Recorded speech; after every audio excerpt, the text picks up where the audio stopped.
السلام علیکم YouTube channel میں ہارون عبداللہ پہ خوش آمدید۔ پاکستانی سیاستدان ماروی میمن کی بائیوگرافی کے ساتھ میں ہارون عبداللہ۔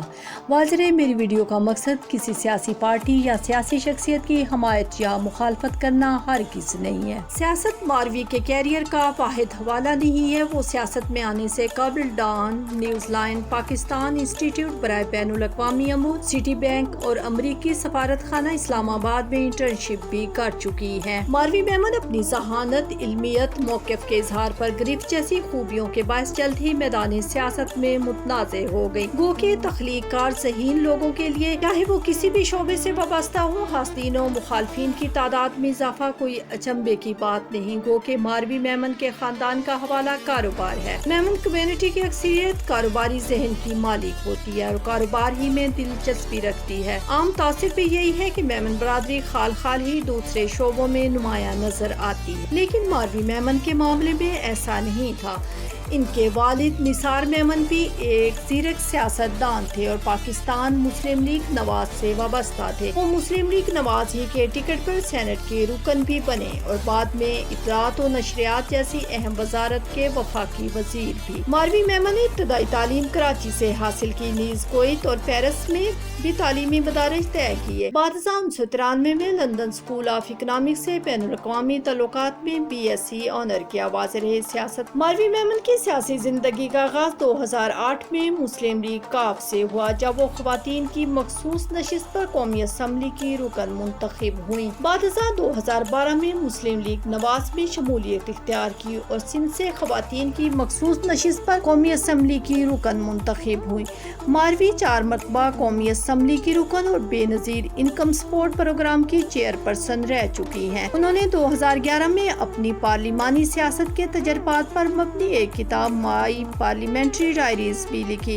ماروی میمن نے کچھ عرصہ پاک فوج کے شعبہ تعلقات عامہ کے ادارے inter services public relations ISPR میں بھی کام کیا۔ میاں نواز شریف سے سیاسی وابستگی میں وہ بہت آگے تھیں۔ قارئین کو یاد ہوگا کہ جب سپریم کورٹ سے نااہلی کے بعد میاں نواز شریف مجھے کیوں نکالا کا نعرہ لگاتے ہوئے اسلام آباد سے بزیریا GT روڈ لاہور گئے تو وہ ماروی میمن ہی تھی جو ان کی گاڑی کے بونٹ پر چڑھ کر ان کے حق میں نعرے بازی کر رہی تھی، لیکن پھر نہ جانے کیا ہوا کہ اچانک ہی منظر بدل گیا اور ایک اعلیٰ تعلیم یافتہ، شائستہ، مہذب خاتون ماروی میمن نے ایک منتقل مزاج عورت کا روپ اختیار کر لیا۔ انہوں نے ایسا کیوں کیا؟ اس کی وجوہ خاصی تفصیلی اور جزیات دلچسپ ہیں۔ کہا جاتا ہے کہ سابق وزیر خزانہ اسحاق ڈار نے ماروی میمن سے شادی کے عہد و پیمان کیے تھے، لیکن وعدوں کے باوجود نہ صرف شادی سے مکر گئے بلکہ نظر التفات مسلم لیگ کی کسی دوسری خاتون پر جو اسی اسمبلی کی رکن تھی کر لی۔ یہی نہیں، وہ خاتون ماروی میمن کو تنگ کرنے اور اذیت دینے کے لیے اکثر و بیشتر اسحاق ڈار کی ملحقہ نشست پر بیٹھ جاتی، جو ماروی میمن کے لیے ناقابل برداشت ہوتا۔ چنانچہ ماروی نے اسحاق ڈار سے باضابطہ طور پر نکاح کرنے پر اصرار شروع کر دیا۔ ڈار صاحب ٹال مٹول سے کام لیتے رہے اور تاریخوں پر تاریخیں دیتے رہے۔ دوسری جانب معاملہ فہم ماروی میمن بھی صورتحال بھام چکی تھی، لہٰذا مسلسل نکاح پر زور دیتی رہی۔ اسحاق ڈار میاں خاندان کے دباؤ کے باعث خاموش رہے تو موقع کی نزاکت سے فائدہ اٹھاتے ہوئے ماروی میمن نے مسلم لیگ نون کے خلاف زہر اگلنا شروع کر دیا۔ یاد ہے اسحاق ڈار سے شادی کے لیے انہوں نے میڈیا کو بھی خوب استعمال کیا، جیسے وہ بار بار دھمکی آمیز انداز میں کہتی، میں بہت جلد ایک تفصیلی پریس کانفرنس میں عوام کے سامنے ان لوگوں کو بے نقاب کروں گی جنہوں نے نقاب پہنے ہوئے ہیں۔ گو کہ اس حوالے سے کسی شخصیت کا نام نہیں لیتی تھی، لیکن سب ہی جانتے تھے کہ ان کا اشارہ کسی کی طرف ہے، بالخصوص جب سوشل میڈیا پر غیر ذمہ دارانہ انداز اور الفاظ میں اس واقعے کا چرچا ہونے لگا تو بیگم کلثوم نواز نے میاں صاحب سے اس واقعے کا نوٹس لینے کو کہا، کیونکہ ان کی صاحبزادی اسما نواز کی نسبت اسحاق ڈار کے بیٹے علی ڈار سے ٹھہری ہوئی تھی۔ اطلاعات کے مطابق ماروی میمن کی ملاقات میاں صاحب سے بھی کروائی گئی، مگر میاں صاحب کا جھکاؤ اسحاق ڈار ہی کی طرف تھا، جس کے بعد ماروی میمن مزید بھڑک اٹھی اور سوشل میڈیا ہی پر نہیں کئی چینلز پر بھی اس شادی کے مخفی حوالے جیسے نکاح کا مقام، نکاح خاں کا نام، گواہان میں شامل ڈار صاحب کے 2 وفاداروں کے نام، منسٹرز کالونی کا وہ بنگلہ جہاں نکاح ہوا اور نکاح کا وقت بھی سامنے لے آئی۔ بعض ذرائع کے مطابق اشتعال و مایوسی کے عالم میں یہ تفصیلات خود ماروی میمن نے انتقاماً لیک کی، لیکن تاحال اس بات کی تصدیق نہیں ہو سکی۔ یہ بھی کہا جاتا ہے کہ کچھ نیک ناموں سے سوشل میڈیا پر ماروی میمن کے کردار کشی کی مہم بھی شروع کرائی گئی۔ ماروی کو یقین تھا کہ یہ سب کچھ مسلم لیگ نواز کی جانب سے کروایا جا رہا ہے، لہٰذا انہوں نے متعدد مرتبہ پریس کانفرنس کی دھمکی دی اور اپنے مقاصد کے حصول کے لیے مسلسل خبروں میں رہیں اور ایک روز بالآخر اپنے مقصد میں کامیاب ہو گئی۔ واضح نکاح کی یہ تقریب سادہ تو ضرور تھی لیکن پروقار ہرگز نہیں۔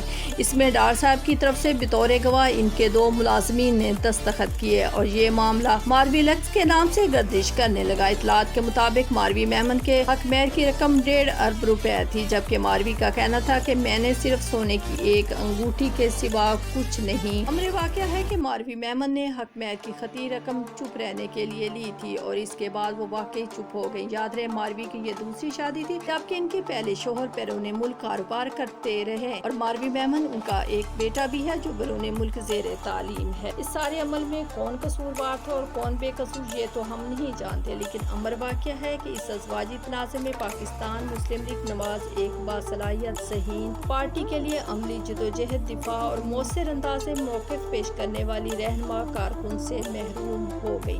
پھر ہماری سیاست اور سیاستدانوں میں ایک کمال خوبی یہ بھی ہے کہ وہ پارٹی تبدیل کرنے کے ساتھ ہی اپنے نظریات آراسا بھی کچھ تبدیل کر لیتے ہیں اور اس کا اعلانیہ اظہار کرنے میں بھی کوئی شرمندگی تو دور کی بات جھجک تک محسوس نہیں کرتے۔ ایک انٹرویو میں ماروی میمن کا کہنا تھا کہ جب میں سیاست میں نہیں آئی تھی تو مجھے اس کا اندازہ ہی نہیں تھا کہ ہماری سیاست میں کتنا گند ہے، کیونکہ میری سیاست پر ہمیشہ نظر رہی ہے، لیکن بالخصوص سیاستدانوں کے بارے میں میری معلومات اتنی زیادہ نہیں تھی، مگر جب میں نے باضابطہ سیاست کا آغاز کیا، ایوان میں گئی تو اندازہ ہوا کہ ہماری سیاست کے تو عجیب و غریب حالات و معاملات ہیں۔ میاں نواز شریف کے بارے میں ان کے انٹرویوز اور بیانات ریکارڈ پر موجود ہیں جن میں وہ انہیں شاندار الفاظ میں خراج تحسین پیش کرتے نہ تھکتی تھی۔ قومی اسمبلی میں اپنے لیڈر کی حمایت اور موقف کے حق میں ان کی آواز سب سے نمایاں اور انتہائی بلند ہوتی۔ عمران خان پر سیاسی التفات ہوا تو زخمی پاؤں لیے ویل چیئر پر ان کے جلسے میں پہنچ گئے، لیکن حالات بدلے تو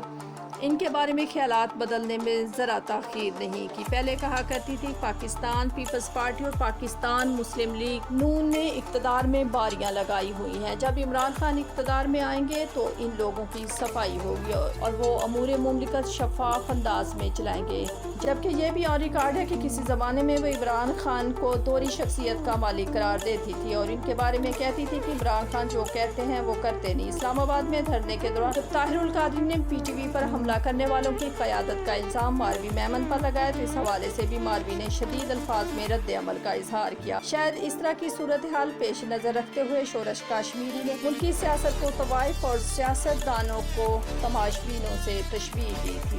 جہاں تک اس بات کا تعلق ہے کہ ماروی میمن اب کہاں ہیں اور کیا کرتی ہیں، تو اطلاعات کے مطابق اسحاق ڈار اور ماروی میمن کے درمیان طلاق ہو چکی ہے، تاہم اس کا باقاعدہ اعلان نہیں کیا گیا۔ دونوں کی ماروی میمن یعنی اسحاق ڈار متعلقہ دستاویزات کے تعارف اور ویکیپیڈیا پر سعودیت کے خانے میں ایک دوسرے ہی کا نام درج ہے۔ ماروی میمن ان دنوں کراچی میں مستقل سکونت پذیر ہیں، جہاں وہ ایک اطالوی فرانس NGOs کے لیے کام کر رہی ہیں اور اس حوالے سے اکثر و بیشتر اٹلی، فرانس اور دیگر ممالک کے دوروں پر رہتی ہیں۔ اسی کے ساتھ اجازت چاہوں گی، ملتے ہیں ایک نئی ویڈیو کے ساتھ، تب تک کے لیے اجازت، اللہ نگہبان۔